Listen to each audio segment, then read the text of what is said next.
Hi, good morning, everyone. This is a re-recording from last night's talk after having some technical difficulties. So the title of this talk is called Despair and the Bodhisattva Vow. So, dear friends, I'd like to continue with our tribute to Joanna Macy and her lifelong work and I'd like to explore the topic of despair and how we work with despair as bodhisattvas in a world that's often difficult to navigate through tremendously muddy waters of our present time. I also want to talk about another connected topic, grief, in the context of a story that I'd like to share at the end. It's a story of her work that reconnects and the organization she created, which empowers people to touch our grief and despair and also connect with each other by doing this together. And before I forget, actually, if you have an interest in her work and the organization, which I am thinking will still continue, although she's passed away, you can look up Joanna Macy, the work that reconnects. And also at the end, we're going to talk about the Elm Dance. And you can also look up Joanna Macy, the Elm Dance, and you'll find a lot of different YouTube videos on that. So for many years, since the first time I heard about Joanna Macy and her work in deep ecology and systems theory, and ways for humans to reconnect, I have held her as a model for never giving up, for always continuing with her tireless action on the world's behalf and holding an optimistic outlook about possibilities. So, I would think, how can she continue to do this? How can she continue not to give up? With each added bit of bad news about the state of the world, about injustices against human rights, I would fear that she would give up, throw in the towel, and just say, I can't do this anymore. I would ask myself the same questions about my root teacher, Thich Nhat Hanh, and about many bodhisattva role models in the world that seem to be unfazed no matter what is thrown at them. How could they continue to not be in despair when things are so unjust, when there is so much suffering and no fairy tale endings? In truth, the reality of impermanence, illness, and death. As I've practiced over the years, I've found support in these role models, the many mentors, teachers, and friends, as well as support from the fruit of my own understanding as it develops. This understanding has ripened for me over time, which has been fundamental in allowing me more freedom from getting lost in despair. I'd like to explore that a little bit today. Before I begin the discussion, though, I want to say right off the bat that it isn't that they've never experienced despair or that they've found a way to get rid of it. It's important to see and acknowledge that we all have bouts of despair. Being human in this topsy-turvy world, the question is, how do we not stay in this state? How do we experience it with acceptance and then not get lost in it?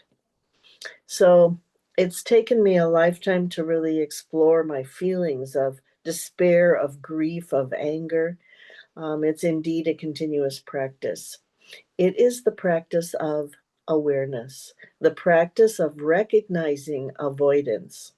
In fact, this very second chapter of Joanna Macy's famous book, World as Lover, World as Self, published in 1991, was entitled Despair Work.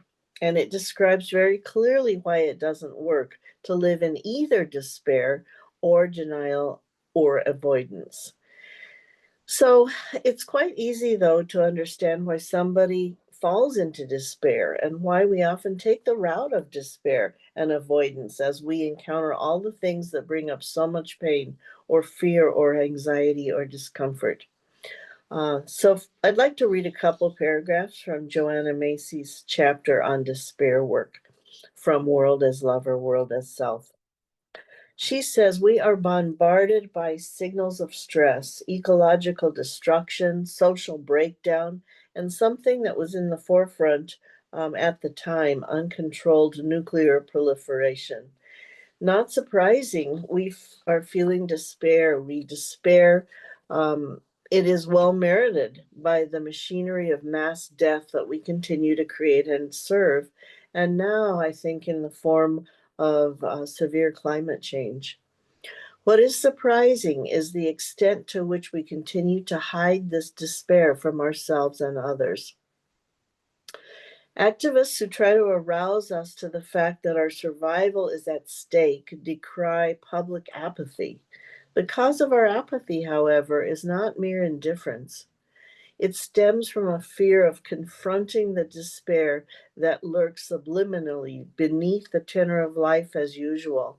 A dread of what's happening to our future stays on the fringes of awareness, too deep to name and too fearsome to face.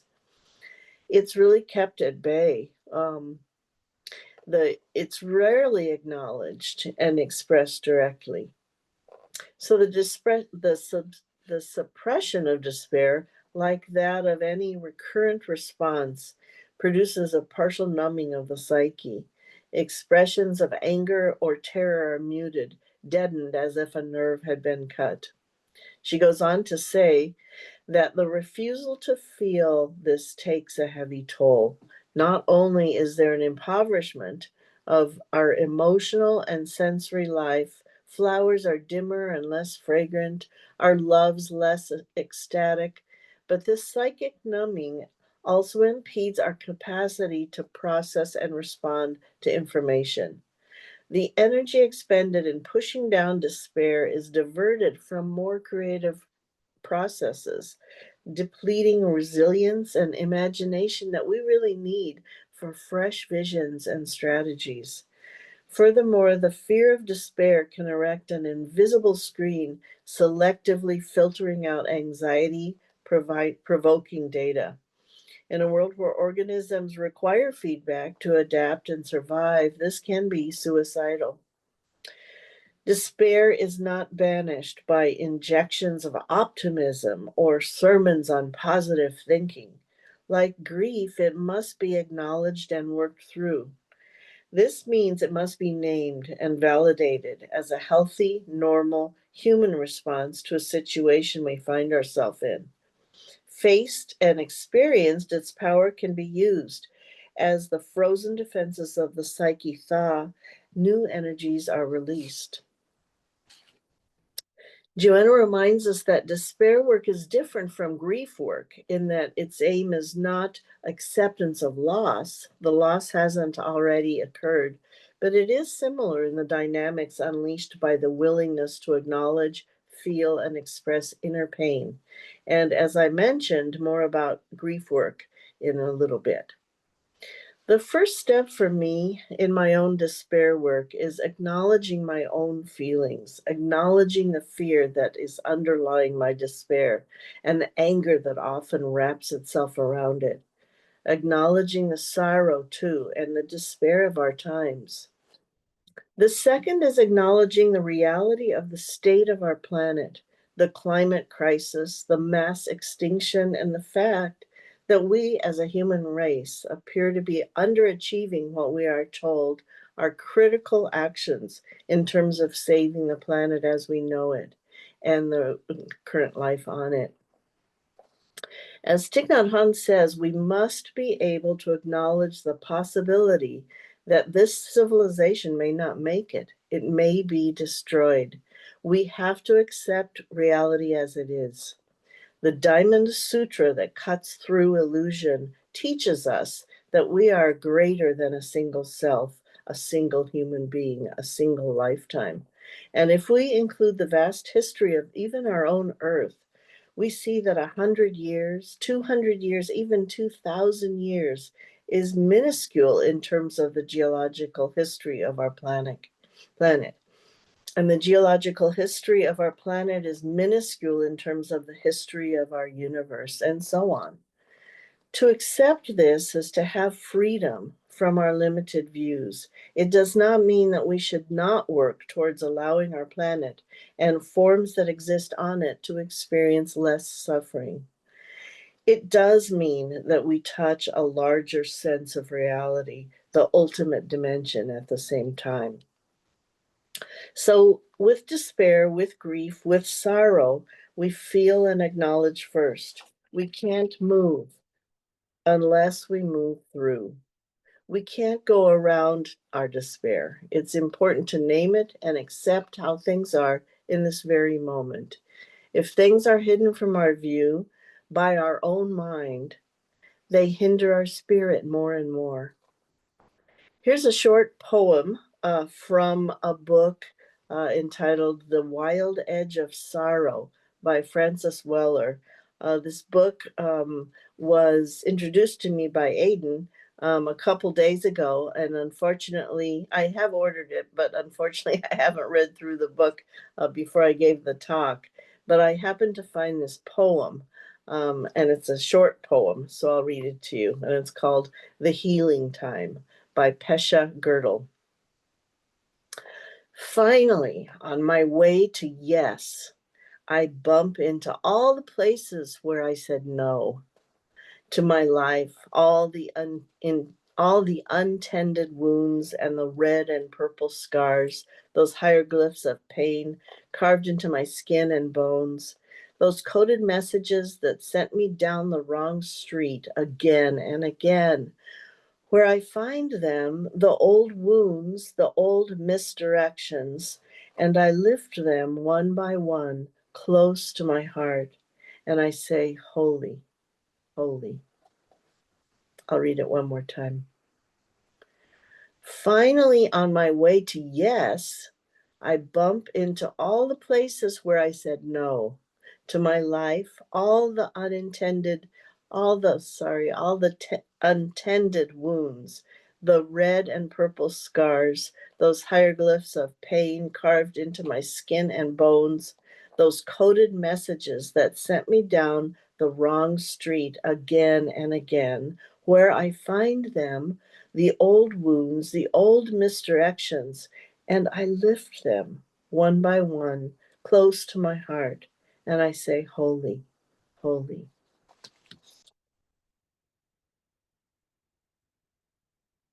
We need acceptance, and we also need joy. This is a difficult task sometimes. I think that we often feel guilty about having joy when we encounter great hardships in our community or read about the starving children in Gaza.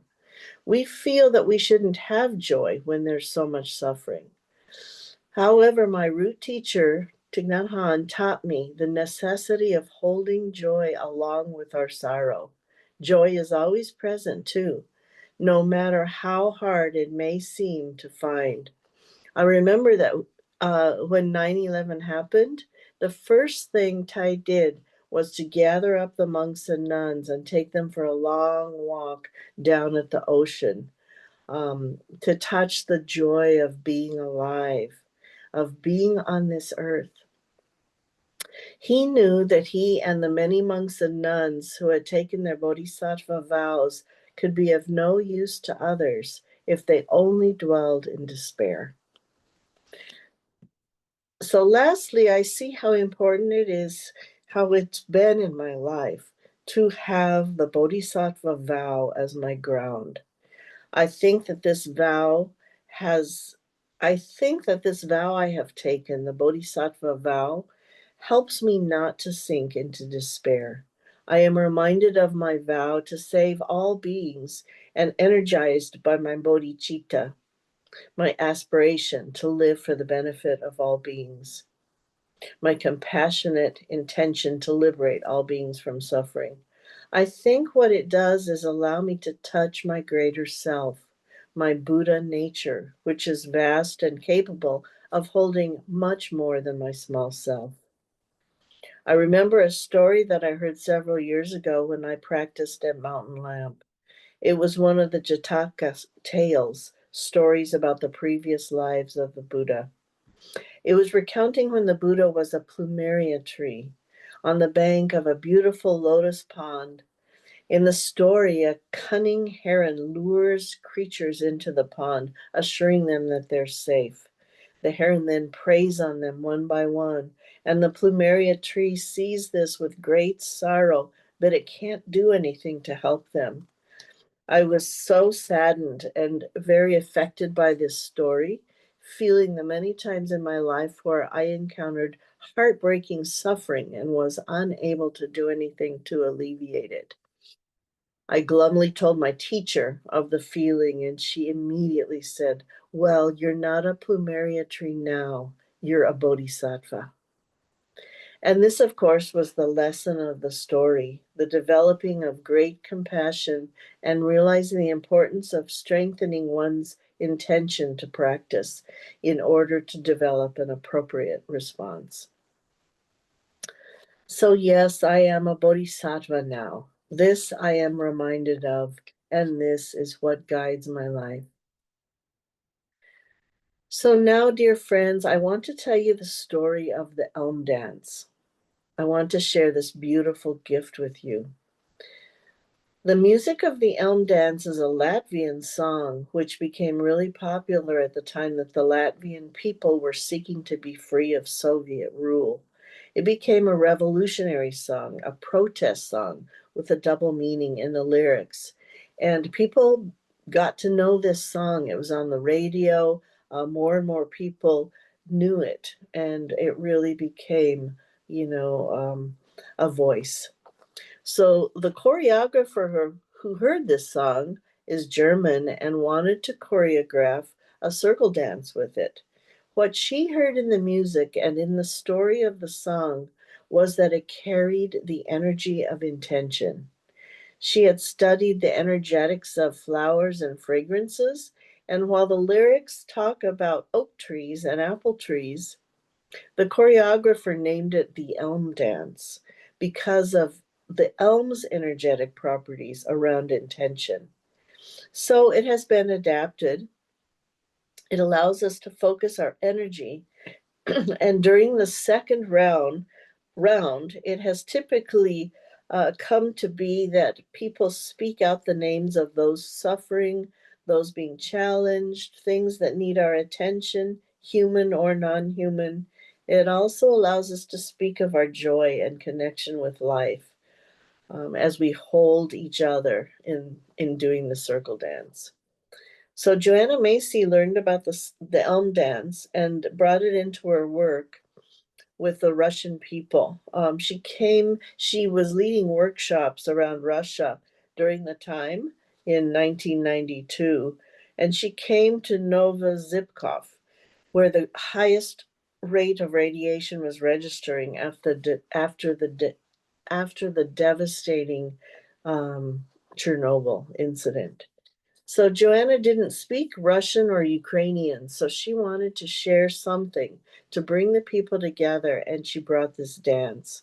What she and her cohorts found is that the people there were not ready to speak about the disaster of Chernobyl.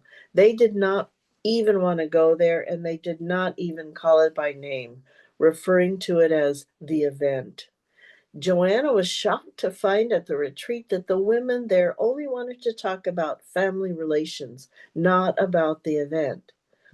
The Russian guide who brought Joanna and her cohort there had been talking over and over about the horror, the seeds of the radioactivity raining down on them, but they did not want to talk about it. They began by remembering times before the event and how it used to be, and they did find some joy in this. But then Joanna led them into a deep time exercise, and they reached the year of 1986. They all stopped and said, "We're not going back to that tragedy. We are not going back." And by that very refusal to go back, they named the tragedy, and it all came pouring out with anger and tears, shouting, "Don't bring us there." Then, oh, what happened is they started naming out loud, one by one, what had happened. Remember when this happened or when that happened, as they described the ash and the torrential rain, and that they figured out what was happening despite not having been told the truth. And then the horrible illnesses after, and it all came out. Then that evening, they turned on Joanna and said, "Look what you've done. We were having such a nice time with those wonderful exercises. Why have you done this to us?" The very last person to speak stood up shouting, "I have two little girls, and every time I look at them, I think of what tumors are growing in them. Will my tears help with this?" They had been doing the elm dance twice a day for the last couple days, and they hadn't danced for years before that, and they had yearned for dancing, and they loved that dance. But now Joanna feared that they wouldn't come back for their last day. She thought she had failed. She thought that she had wrecked everything. But then the next morning, every single person came back. In their silence, Joanna said, "It must have been so hard. How was your night?" And the last woman who spoke up the night before said, "Yes, it was terrible. I had a terrible night. I cried all night. But this morning, I feel different. I feel that there's more room inside me. When we dance and take each other's hands, we're like the trees swaying together in the wind. And that's how I'm feeling about these people in the retreat now that we've talked about it." So that last day of the retreat, Joanna said there was so much closeness with the retreatants. They wanted copies of the elm dance. They were making plans with each other, connecting and so alive. Joanna said she fell in love with them, and she made a vow: "I will tell your story wherever I go, wherever I teach or share work." She said she would say, "I've got a dance to share," and in that way she could tell their story. And the dance evolved and changed, and it really touched a global community over the years. And that's how I came to be introduced to the elm dance in the early 90s at a retreat in Boulder, Colorado, by a wonderful teacher, Katrina Reed, close to her. It has remained very powerful in my heart, and every time I hear it, it brings up such deep emotion. And when I heard of Joanna being in hospice, and being close to dying, I listened to the elm dance, and it rekindled this deep love of things in me. So I want to share it here tonight. Actually, I wanted to share it last night, and we did do that. It's easy to catch up. It's easy to catch on to. And I played both the audio and the visual so that we could see it as a dance. Um, because we already did this and I'm re-recording, I will just briefly run through the instructions of the dance, but people can look it up if they'd like to. Um, so we needed plenty of room. You need a big room wide enough for the circle of people, and sometimes people would make an inner circle and an outer circle. And the dance consists of 4 beats of movement, alternating with 4 beats of swaying in place. And when swaying in place, to imagine that you feel the energy of the earth and your heart spiraling up through the floor into your body. When the energy reaches the heart chakra, send it out for the for the healing of the elms and for all beings. This is the act of intention. Anastasia Gang, who created the dance from the Latvian song, said the purpose of the dance is for building strong intention. So I think if people have an interest, like I said, they can look up on YouTube the Elm Dance and see how it works. Um, so we had a really wonderful time revisiting that song. I know a couple people last night knew of it and knew of very close to Joanna Macy. So I really appreciate us being able to bring that alive again. And so I think that's the end of this talk. I appreciate everyone who was there last night and everyone who is listening to this re-recording. Thank you so much.